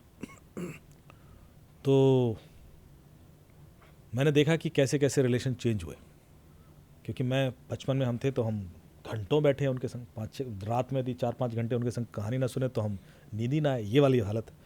और जब हम सब पढ़ लिख गए और सब बड़े हो गए तो ऐसा हो गया कि हम फ़ोन भी नहीं कर रहे हैं, हम बात भी नहीं कर रहे हैं, और हम जा भी रहे हैं तो शायद 2 सेकंड पैर छू के निकल लिए। ऐसे रिलेशन ड्रास्टिकली चेंज हुआ। तो मैंने उस समय एक कविता लिखी थी, और मैं वो सुनाऊंगा। तो और आप आपकी कविता में भी बहुत सारे कमेंट आए हैं, वो भी शायद आई थिंक आ जाएंगे एक please। अचानक से कॉन्टेस्ट आ गया और आपने रिलेशन की बात की। तो कविता ये थी कि वो रखना घेर के दादी को कुछ किस्सों की चाहत में। Okay, एक वक्त वो था कि वो रखना घेर के दादी को कुछ किस्सों की चाहत में, गुजरना रात का जादू भरे सपनों की दावत में, okay, बनाया उम्र भर सबको, अकेलेपन को सहती है, वही दादी किसी कोने में अब गुमनाम रहती है। बिल्कुल सर, ये रिश्ते बढ़ गए हर साथ बस मुश्किल से निभता है। इतने रिश्ते पाल लिए हमने। रिश्ते बढ़ गए हर साथ बस मुश्किल से निभता है, बात करने को दादी से कहाँ वक्त मिलता है। परियां चांद की हो या छड़ी जादू की जापानी, तिलिस्मी राज पर्वत के या थी गनगौर की रानी। ये उसकी कहानियों के कैरेक्टर थे। बिल्कुल परियां चांद की हो या छड़ी जादू की जापानी, तिलिस्मी राज पर्वत की या थी गनगौर की रानी, उम्र के साथ सच्चाई जो खुल के आ गई इनकी। हम लोग तो पढ़ लिख गए, हमें तो समझ में आ गया कि चांद पर परियां नहीं होती हैं और ये सारे तिलिस्मी राज सब कहानियाँ कपोल कल्पित हैं। पर दादी को नहीं पता। दादी को अभी भी लगता है, वो जब कहानी सुनाती होती शिद्दत से सुनाती है कि शी इज़ बिल्कुल रियल है। और आपको बड़ा मज़ा आता है जब वो रियलिटी के संग सुनाती है। तो परियां चांद की हो या छड़ी जादू की जापानी, तिलिस्मी राज पर्वत की या थी गनगौर की रानी, उम्र के साथ सच्चाई जो खुल के आ गई इनकी। कभी फुर्सत मिले तो सच ये दादी को बताना था। जरा सी उम्र थी अपनी, जरा सा मान पाना था, इन्हीं दो बंद पलकों में छुपा सारा खजाना था। बिल्कुल सर, क्या कहना। छोटी सी जिंदगी थी और थोड़ी सी इज्जत चाहिए थी। ये आंखें सपने देखते नहीं और हम भागते चले गए। इसका एक और स्टैंजा है कि जरा सी उम्र थी अपनी, जरा सा मान पाना था, इन्हीं दो बंद पलकों में छुपा सारा खजाना था। बनाए कितने ही रिश्ते, रहे बस भागते गिरते, घड़ी भर सांस लेने की, मिली फुर्सत न जीने की। जो बिछड़े उम्र भर बिछड़े, न उनको याद कर पाए, पलट कर फिर नहीं देखा वो घर गलियां वो चौराहे, वो अपने गांव के घर में जो सन्नाटा अंधेरा है। कभी फुर्सत मिले तो जाके एक दीपक जलाना था। जरा सी उम्र थी अपनी, इतनी भी फुर्सत नहीं, जरा सी उम्र थी अपनी, जरा सा मान पाना था, इन्हीं दो बंद पलकों में छुपा सारा खजाना था। सर क्या बात है। इस पे आप क्या लिखते हैं, इस पे ही मैं बात करना चाहता हूँ, लेकिन उससे पहले एक सवाल और आया। और वी वांटेड, मतलब जो चीज़ आज डिस्कस कर रहे हैं, मैं अपनी पर्सनल चीज़ बता रहा हूँ। मुझे लगता है कि ये सर ना, ये आगे 50 साल भी रेलेवेंट रहेंगे, जो टॉपिक्स अभी राइट नाउ हम इस वक्त बात कर रहे हैं, क्योंकि बड़ा अजीब टाइम आने वाला है। सर टेक्नोलॉजी को देखते हैं, टेक्नोलॉजी की बात करते हैं, वो जब आपको कुछ चीज़ बता रहे होते हैं ना, तो वो अभी के लेंस से नहीं बता रहे होते। आई थिंक वो 10, 15, 20 साल के लेंस से बता रहे होते हैं, क्योंकि उन्होंने टेक्नोलॉजी देखी है, टेक्नोलॉजी देख रहे हैं, और वो टेक्नोलॉजी जो आने वाली है वो एक्सेस इवन तो मेरे पास भी नहीं है, शायद उनके पास ऑलरेडी आ रहा होगा जो आगे आने वाला है। सर AI आ रहा है, हमने बात की कि कैसे वो ह्यूमन कनेक्शन ख़त्म करने वाला है, और कैसे हम पर्सनलाइज, मतलब अब सिर्फ AI से ही बातें करेंगे, सब कुछ छोटा हो रहा है, बायस्ड हो रहा है। मेरा पॉइंट था कि AI बायस्ड हो रहा है। अब एक तो चीज़ है, जो मेरा दोस्त है वो बायस्ड है, AI, उससे मैं बात कर रहा हूँ, उससे मैं सारी चीज़ ले रहा हूँ। अब आपकी ये दादी वाली चीज़ से याद आ गई, दादी हैं, मेरे चाचा हैं, मेरे ताया हैं, मेरे अम्मा हैं, मेरे अब्बा हैं, सब मेरे रिश्तेदार हैं, जो एक मेरी फैमिली है। वो एटलीस्ट मेरे लिए बायस नहीं है, वो मेरे को मेरी बातें बताते हैं, नहीं, उनको वो बायस्ड हैं। देखिए, हाँ वो बायस देखिए, ना हो के बायस है। हाँ, मतलब Okay. देखिए वो आपके अच्छे के लिए बायस्ड। ओके, वो मेरे को हेल्प कर रहे हैं, वो मेरे को मैं बनाना चाहते हैं जो मैं अच्छा हूँ। लेकिन ये जो है ना, ये बायस्ड है, इसको कोई और कंट्रोल कर सकता है। मैं पहले इनके टच में था, तो जो बन रहा था इनके टच से एटलीस्ट मैं बन ही जा रहा था, लेकिन अब यहाँ मेरे को पीछे से कोई और घुमा रहा है, और इसकी चाबी किसी और के हाथ में है। तो ये आगे की जनरेशन के कितना बड़ा खतरा है। तो जब टिकटॉक बैन हुआ इंडिया से, तो ये पर्पज़ उसका यही था कि ये जो डेटा जा रहा है वो चाइना जाएगा, और चाइनीज़ गवर्नमेंट ने ऑलरेडी सबका डेटा ले रखा है, और पता नहीं कितनी गवर्नमेंट कंट्रोल हो रही हैं। अभी आप गौर से देखो तो जो इंडिया के आसपास के देश हैं जहाँ अभी भी टिकटॉक चल रहा है, सब कंट्रोल हो रहे हैं चाइना से। ये खेल हम यहाँ भी खेला जा सकता था। और लोग एक सवाल करते हैं मेरे से कि साहब US को दे पा रहे हो, चाइना को नहीं देने में क्या मतलब दिक्कत है? ये एक कंट्रोवर्सी आई थी। तो मैं आपको बताऊं कि देखना, चाइना में जो ये प्रेसिडेंट हैं, इसका जरा रिसर्च कीजिए।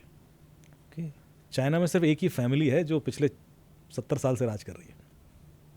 ये उन्हीं का क्लैन है। और चाइना में 90% जो वेल्थ है वो ये फैमिली कंट्रोल करती है। 90%। ओके, जो ये चाइनीज़ कम्युनिस्ट पार्टी है, आई थिंक 1949 या उसमें ये रिवोल्ट हुआ और चेंज हो गया, और उसके बाद उन्हीं का कोई रिलेटिव या ये वो पावर लेते चले गए, और इवेंचुअली ये कंट्रोल कर रहे हैं। ये खतरा होता है। भाई यूएस में कम से कम आदमी बदलता तो है 3 साल बाद, यहाँ तो बदलेगा ही नहीं। यहाँ तो अल्टीमेटली वो अपने फेवर कंट्रोल के लिए करेंगे। तो जब एक क्लैन इस तरह का कंट्रोल करने लगता है किसी भी इतने बड़े देश को, तो फिर वो गलत भी करेगा, और वो गलत को सुधारा नहीं जा सकता, क्योंकि आगे भी इस तरह की मानसिकता आने वाली है। So it is continuing for a longer period. हो सकता है वो फाइनेंशियली ठीक हो सकता है वो इकोनॉमिकली वायबल हो, लेकिन आपने देख लिया जैक मा के संग क्या हुआ। बिल्कुल। तो वो उनको जहाँ कोई, चाहे वो सही है गलत है उस बात से फ़र्क नहीं पड़ता, बिकॉज वो दे आर सो इनसिक्योर, वो फैमिली इतनी इनसिक्योर हो जाती है कि वो एक्सट्रीम लेवल पर ऑटोक्रेसी क्रिएट करना शुरू कर देते हैं। तो इसलिए खतरा है। यदि कोई डेमोक्रेटेड नेशन लेगा तो कोई दिक्कत इसलिए नहीं, क्योंकि वहाँ तो चेंज होती रहेंगी, और हम टेक्नोलॉजी को बंद थोड़ी ना कर देंगे कि हम किसी का भी यूज़ नहीं करेंगे। चाइना तो किया है ना, चाइना हैज़ डन इट। तो दोनों का अंतर समझने की कोशिश कीजिए, और जब चीज़ें बदल रही हो ना तो लाइफ है, जो मैंने पहले भी बोला था। बिल्कुल। आप चेंज के लिए सारे प्रोसेस बनाए गए जो डेमोक्रेटिक प्रोसेस में, इसलिए हैं कि चीज़ें चेंज हो, हर आदमी बदले, ये बदले, टाइम के संग फिर हम ओपिनियन चेंज होगी, सब होगा, अच्छा बुरा होता रहेगा। बट जब तक वो हो रहा है तब तक किसी के संग एक्सट्रीम लेवल पर अहित नहीं होगा। मैं तो सर मैं जो ये बात करूँ कनेक्शंस की, बीच पे बात ही आ गई, तो थोड़ा सा एक मिनट और लूँगा मैं, फिर क्वेश्चंस पे आएंगे अपने, क्योंकि हम बात साइबर सिक्योरिटी की कर रहे हैं, लेकिन उसके इतने एस्पेक्ट्स निकल के आ जाते हैं। मुझे बहुत क्रिटिसाइज़ करते हैं लोग मेरी एक्सटेंडेड फैमिली में।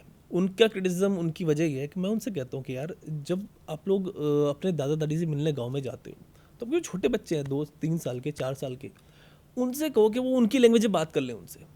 दिक्कत क्या होती है, जब वो वहाँ पे जाते हैं तो वो उनसे इंग्लिश के वर्ड्स बोलने लगते हैं, और वो फिर वो कनेक्शन दादा दादी से, चाचा चाची से बन नहीं पाता, और फिर वो एक डिटैचमेंट वाली चीज़ आती है, और वो ना उनके पास बैठ पाते हैं ना वो समझ पाते, क्योंकि उनको लगता है कि वो अलग लैंग्वेज में बात कर रहे हैं, वो अनकंफर्टेबल हो जाते हैं। तो ये बहुत बड़ी दिक्कत मैं देख रहा हूँ कि जो ये कल्चर नई चीज़ आ रही है, भाई ठीक है आप लैंग्वेज सीखिए, अच्छी बात है, अडॉप्ट कीजिए, लेकिन एटलीस्ट आपका जो पुराना कनेक्शन है, आपके जो पुराना एक्सपीरियंस है, दादा है दादी, आपके इतना रिलेशन है, उनके साथ आप जब बैठे, उनके बच्चे, जब आपके बच्चे बैठे, तो let them talk in the way जो उसको समझ सके और वो समझा भी सके। ना तो वो दादा दादी की बात समझ पाते, क्योंकि वो उन्होंने वर्ड नहीं समझे होते, ना वो समझा पाते। आपको पता है कि मैं बुंदेलखंड से आता हूँ, ठीक। और मैं बुंदेलखंडी में भी कविता लिखता था, और बुंदेलखंडी में मेरा एक शो भी आता था।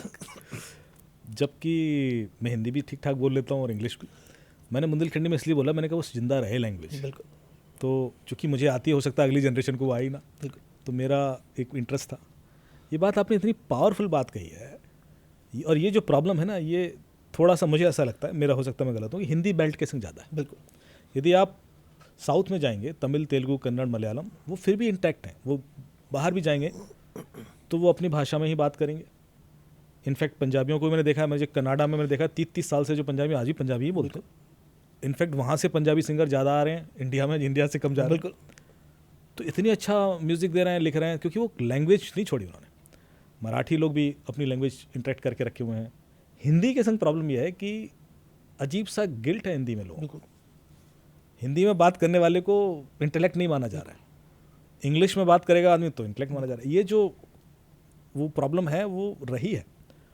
और यदि आपने बुंदेलखंडी में बोल दिया फिर तो आप गंवा रही हो, अवधी में बोल दिया गंवा रहो।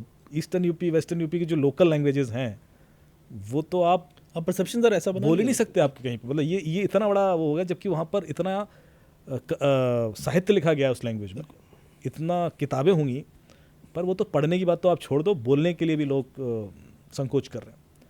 तो ये डेफिनेटली है, और इसको मैं भी फील करता हूँ। हम क्या कर सकते हैं, जैसे कि मैं जो करता हूँ कि मैं अपने बच्चे से सिर्फ हिंदी में ही बात करता हूँ, और जानबूझ के बीच में अपने बुंदेलखंडी की लैंग्वेज यूज़ करूँगा। उसको मज़ा आता है जब मैं, क्योंकि फ़नी लगती है उसको। फिर यदि वो इंग्लिश में मेरे से बात करेगी, मैं इग्नोर ही कर देता हूँ, मैं सुनता ही नहीं, कान बंद है। मुझे पता है इंग्लिश तो दुनिया उसको सिखाई देगी। बिल्कुल। इंग्लिश तो मुझे भी सिखाती, मैं तो सन इंग्लिश स्कूल का पढ़ा हूँ, तो वो भी सीख ही रही, इंग्लिश स्कूल है, सब है। उसको हिंदी नहीं सिखाएगा कोई, ठीक है, उसको बुंदेलखंडी कोई नहीं बताएगा, नहीं पता। और प्रॉब्लम सिर्फ लैंग्वेज की नहीं है, प्रॉब्लम है उस पूरे 2000 साल के कल्चर और साहित्य की। उसके अंदर जो है आज की डेट में यदि आपने प्रेमचंद को नहीं पढ़ा तो पता नहीं क्या क्या मिस कर गए आप। बिल्कुल।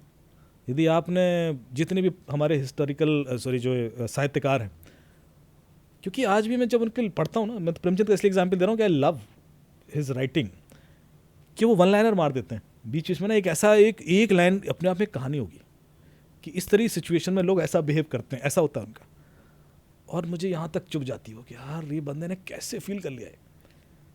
यदि आप उस भाषा का पार्ट ही नहीं हो, आप उस भाषा को पढ़ोगे नहीं पहली चीज़, और उस चीज़ से विमुख हो जाओ, मतलब वो आप एंजॉय नहीं करोगे लाइफ में, यू विल नेवर एंजॉय।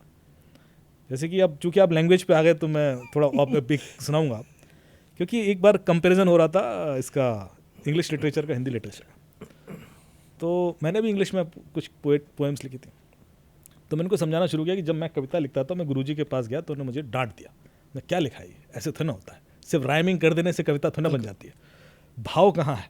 उसके बाद उन्होंने कहा, फिर उन्होंने मुझे कुछ चीज़ें समझाई, तो उसमें से एक चीज़ थी जिसका सूत्र होता है, मतलब छंद दोहा, ऐसे तो कम से कम 500 तरीके हैं जिस पे आप कविताएं लिख सकते हो, उसमें मैथमेटिकल फार्मूला लिखते हैं ना सारे, पर जो एक बेसिक फार्मूला था वो था यमाता राजभान सलगा, या माता राजभान सलगा, ये फार्मूला है। सो सारे जो सुर हैं वो लघु और गुरु पे दिए गए, या माता मतलब एक लघु दो गुरु, माता दो, माता रा तीन गुरु, या माता राजभान सलगा, सो दो एक गुरु एक लघु दूसरा लघु, तो इसके जितने कॉम्बिनेशन होंगे ना वो पूरे आ जाएंगे यदि आप माता राजभान सलगा पूरा डाइवर्सिफिकेशन करोगे तो बनना शुरू हो जाएंगे। फिर वो 3 अक्षर का एक लेटर है, 4 अक्षर का लेटर है, उस पर फर्क पड़ेगा कि वो 2 लघु 2 गुरु थे, इस तरह से। तो बोले आप उसमें से एक पैटर्न पकड़ लो और लिखो। तो मैं तुलसीदास जी का एक छंद सुना रहा हूँ, फिर देखना कि उन्होंने पूरी किताब लिख दी उस एक पैटर्न पर, कि भगवान राम को वनवास हुआ, वो अयोध्या से निकल रहे हैं, और वो 2 लाइनें बोलते हैं, वो कहते हैं, पुर तै निकसी रघुवीर बधु धर धीर दिए मग में डग द्वय, झल की भरी भाल कनी जल की पुट सूख गए अधरा धर द्वय। अब इसमें उन्होंने क्या फॉर्मूला यूज किया, 2 लघु एक गुरु है ना, मैं कुछ ये सब पुर, 2 छोटी मात्राएं, तै बड़ी हो गई, पुर तै निकसी रघुवीर वधु धर धीर दिए मग में डग द्वय, झल की भरी भाल कनी। ये तो खैर फॉर्मूला करके उन्होंने पूरी लिखा, जो किताब कहते हैं कविता वाली में जो भी। अब इसका भाव देखिए, भाव कहीं मिस नहीं हुआ है। वो कह रहे हैं कि जब पुरतः निकसी रघुवीर बधु, सीता जी जैसे अयोध्यापुरी से निकली हैं, पुरतः निकसी रघुवीर बधु धर धीर, पूरी हिम्मत करके उन्होंने धर धीर मग में डग द्वय, 2 कदम रखे, 1 2 कदम, झल की भरी भाल कनी जल की, माथे से पसीने की बूंदें छलकने लगी, पुट सूख गए अधर, बस दोनों जो होंठ हैं वो सूख गए। फिर बूझती हैं, फिर वो भगवान राम से पूछती हैं कि अभी चलना कितना और है कि कितना और चला, अभी 2 ही कदम रखे हैं। तो भगवान राम समझ गए कि तो थक गई है, तो लेकिन वो हतोत्साहित भी नहीं कर सकते क्योंकि भी तो पता नहीं कितना चलना है। तो बोलते हैं, तो जो अगली लाइन है वो कहते हैं कि वो भगवान राम कहते हैं, हाँ हम लोग बहुत चल लिए, ऐसा करते हैं इस पेड़ के नीचे बैठ जाते हैं थोड़ी देर, और लक्ष्मण को बोलते हैं जाओ जरा पानी ले आओ। तो ये लाइन है, उसको बड़े अच्छे से वो स्टोरी बिल्ड होती है। तो आप देखो कि वो देख रहे हैं कि जिस लेडी ने कभी धूप भी नहीं देखी थी या उस तरह के राजमहलों में रही, उसको वनवास मिला है, वो निकली हुई हैं, और उनका वो उत्साह वर्धन किया जा रहा है कि डोंट वरी, अभी तो 2 कदम चल के हम 14 साल काट लेंगे। इतना भाव है, और उसके बाद पूरी मैथ है और सुर है। ये होती है पोयम। हम क्या करते हैं, 2 लास्ट के मैच करा दिया तो पोयम हो गया, आजकल कोई भी लिख लेता। तो मैंने कहा हम उस स्टडी से निकले हैं, पूरा मैथ है उसका अपना। हाँ, वैसे नहीं है। यदि आप लीलावती पढ़ें जिसमें मैथ सिखा रहे हैं, वो जो भास्कराचार्य के ना, वो मैथ सिखाते हैं, तो वो पूरी कविताओं में उन्होंने सिखा दिया। वो कविता मैथ है। वो एक उनकी संस्कृत का श्लोक आता है कि 4 कबूतर हैं, उससे उसके वर्ग के बराबर 2 मोर वहाँ पर बैठी हैं, और फिर ये है और फिर ऐसा है, और उसमें से पानी आ रहा है, उसका वेग ये है, तो बताओ कि इसकी हाइट कितनी है। तो वो एक पूरा फॉर्मूला है। तो जब आप वो संस्कृत का श्लोक पढ़ते हो कि तो यार ये कविता है या मैथ है, लेकिन जब कहानियों से कोई चीज़ बताई जाती है वो चीज़ ज़्यादा इम्पैक्ट करती है। और आप एक ही, आप क्या होता है, मैथ का अलग सब्जेक्ट कर दिया, इसका अलग सब्जेक्ट कर दिया, बड़ा डाइवर्सिफाई करते हैं। एक्चुअली नॉलेज है, सो ये जो आर्ट है नॉलेज की कि how can you club multiple things together, कि मैं एक ही चीज़ पढ़ा रहा हूँ, उसमें हिस्ट्री भी बता दूंगा, उसमें मैं मैथ भी पढ़ा दूंगा, उसमें जियोग्राफी भी बता दूंगा। तो आप देखो सारी हिस्ट्री बताते समय ज्योग्राफी कितनी यूज़ होती है कि उस समय सन की दशा क्या थी, राहु की दशा क्या थी, ये थी। वो ज़रूरत नहीं है, वो बताया 24 सितंबर 2018 को ये हुआ था, पर ऐसे नहीं कहा गया, हमेशा ज्योग्राफी बताएगी। तो ये जो एक तरीका है कि आपको हिस्ट्री के संग ज्योग्राफी पढ़ा देते हैं, साइबर सिक्योरिटी में पूरी लाइफ हाँ कैसे सब चलनी सारा दिखा देते हैं। ये बहुत ज़बरदस्त आर्ट है, ये हमने मिस कर दी एक्चुअली। इतना हो जाता है। मैं तो, बच्ची मेरी छोटी है 2 साल की, जब वो अपने यहाँ पे जाती है तो उसे कैट, लायन और बलून हो जाता है। मैं कहा नहीं भाई ये गुब्बारा है, ये बिल्ली है। तो क्यों नहीं बोलने दे रहे हो? क्या भाई मत बुलवाओ उसे, कैट लायन तो सीख जाएगी। किसको नहीं पता कैट होता है, लायन होता है, ये सब चीज़। अभी तो आप देखो गाने भी इंग्लिश के गाएगी, हाँ, वो हिंदी गाने सुनना पसंद नहीं करते भाई बच्चे। मत करो ये काम, वो बच्ची है जरा सी, उसको बोलने दो उसकी लैंग्वेज जहाँ की है, उसको वही लैंग्वेज। मैं तो लिटरल बोलता हूँ, मैंने कहा उसको हिंदी सिखाओ, हिंदी में बोलने दो। हमें नहीं आती बहुत सारी चीजें, वो तो लैंग्वेज सीखेगी ना। उसका मतलब आप तो डेटा पॉइंट चेंज करो। तो इतना ज्यादा सर, मेरे को ना, मेरे घर में भी सुनता, एक्सटेंडेड फैमिली से पूरा सुनता हूँ मैं, क्योंकि मैं जब कहीं जाके बैठा, लोग बात नहीं करते मुझसे, ये तो डिस्करेज करेगा हमें। लिटरल ऐसा हो गया है, अपने बच्चों से बात नहीं करने देते। क्यों? 1-2 कजन है, उनके यहाँ क्या है ना, उन इतना डरा के रखते हैं बच्चों को। उनके बच्चे मेरे से बात करते, हम नहीं छुट्टी कर सकते एक भी, 2 साल से छुट्टी नहीं की सर, फर्स्ट ही आना है हमें तो अंकल। हम, मैं कहा यार भाई मत आओ तुम फर्स्ट, तुम अपना पढ़ लो, खेल लो, बात नहीं कर रहे थे बच्चों से मुझे। मैं आपको बता रहा हूँ कि मैं डेटा पॉइंट बताता हूँ कि जो मेरे संग से, मैं कभी भी टॉपर टाइप नहीं रहा, मतलब डेटा पॉइंट्स शेयर कर सकते हैं, या जितने भी टॉपर थे आज देख लीजिए वो कहाँ है। क्योंकि जो आदमी बचपन से टॉप करता रहा है ना, उसके ऊपर उसका बोझा रहता है। बिल्कुल। और वो बहुत सारी चीज़ें ट्राई नहीं करता लाइफ में। वो ट्राई जब तक बहुत सारी चीज़ें नहीं करेगा, उसका रियल स्किल बाहर ही नहीं आता। नहीं आता। क्योंकि आप उससे पैदा भी तब थे ना, पता था कि आप जाके इंजीनियर बनोगे और जाके कोडिंग करोगे ज़िंदगी भर। ये दिस वाज नॉट डिसाइडेड। आप चूंकि टॉप करते रहे, फिर आप आईआईटी चले गए, यार तो अब मैं इंजीनियर ही बन सकता हूँ यार, कुछ और कर नहीं सकता क्योंकि अब ऑब्लिगेशन है। बिल्कुल। फिर एक बंदा अरुणाब जैसा निकलता है और वो फिल्म में टीवीएफ में घुस जाता है और वो सुपर हिट कंटेंट बनाना शुरू कर देता है, क्योंकि आपका दिमाग बहुत कुछ करने के लिए था। You were forced to do that because you were somehow education का लोड लेके चल रहे थे। मेरे ख्याल से वो डिटैचमेंट बहुत ज़रूरी है, वरना हर आदमी एक मैकेनिक लाइफस्टाइल जीकर एक चीज़ अचीव करेगा। ठीक है सर, आज अपने एपिसोड को इतना ही रखते हैं, एंड वी वुड वांट के फिर से आपके साथ बात करें। आज कनेक्ट किया आपने, उसके लिए thanks. Thank you so much everyone, keep supporting us, और आपका इस तरह से सहयोग मिलता रहा तो हम डेफिनेटली 200 करेंगे। ठीक है, थैंक्स।